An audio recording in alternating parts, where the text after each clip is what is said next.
दोस्तों, कैसे हो आप सभी। आज मैं आपके लिए कहानी लेकर आई हूँ। दादी सास और पोता बहू। कविता और पीयूष की शादी को 2 महीने हो गए थी।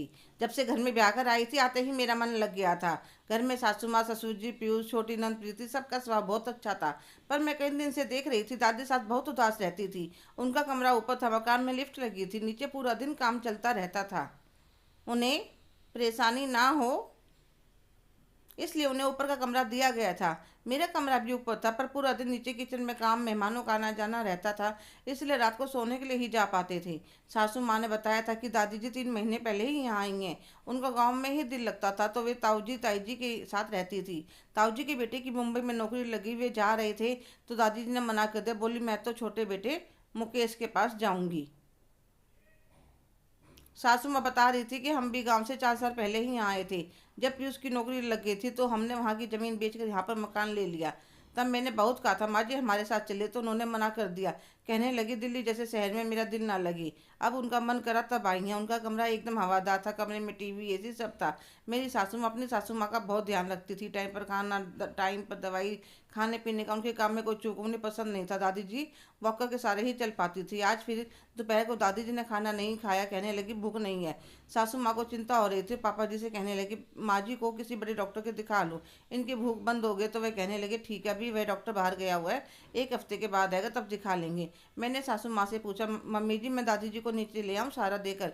बेटा वह प्रयास परेशान होंगे ऊपर नीचे आने जाने में। मम्मी जी कोशिश करके तो देखूँ, ठीक है, जैसा तुम्हें ठीक लगे। मैं नीचे किचन के सामने जो सोफ़ा कम बेड था वह लगा देती हूँ, फिर सहारा देकर दादी जी को नीचे ले आती हूँ। सासू माँ, ससुर जी सब उनके आसपास बैठ जाते हैं, उनसे बातें करने लगते हैं, तो उनके चेहरे पर चमक आने लगती है। फिर मैंने कहा, दादी जी मुझे भी कुछ सिखाएंगी आप बनाना। क्या नहीं आता तुम्हें। दादी जी मुझे हलवा बनाना नहीं आता।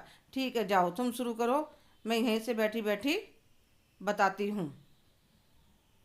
कविता ने हलवा बनाकर सबसे पहले दादी जी को चखने के लिए दिया। दादी जी जरा बताना कैसा बना है। तो वे थोड़ा सा हलवा खाते, बहू बहुत अच्छा बना है।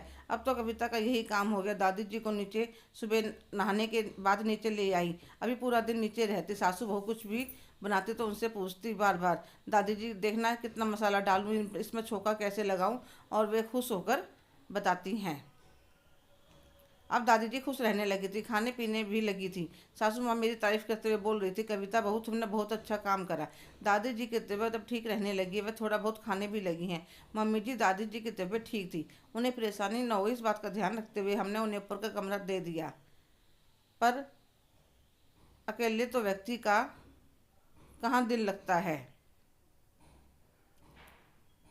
इसलिए मैंने सोचा एक बार ऐसा करके देखते हैं। अब दादी जी का पूरा दिन कैसे निकल जाता है उन्हें पता ही नहीं चलता, और उन्हें लगता है कि हाँ उनकी भी ज़रूरत है घर में, वह भी घर की मेंबर है। इतने में ससुर जी आते हैं। कविता बहू तुम ठीक कह रही हो, हम सोचते हैं सारी सुविधाएं हैं, क्या परेशानी होगी, पर इंसान को इंसान की ज़रूरत होती है। टीवी या मोबाइल फ़ोन इंसान की पूर्ति नहीं कर सकती, इसलिए आगे से सब इस बात का ध्यान रखेंगे। दादी जी अब खुश भी रहने लगी थी, और सब कुछ खाने भी लगी थी, और उनको देखकर सारा परिवार बहुत खुश था। हेलो दोस्तों, कैसे हो आप सभी। आज की कहानी आपको कैसी लगी, कमेंट करके ज़रूर बताइएगा। अगर आप मेरे चैनल पर नए हैं तो प्लीज़ लाइक, शेयर, सब्सक्राइब करना ना भूलें। धन्यवाद।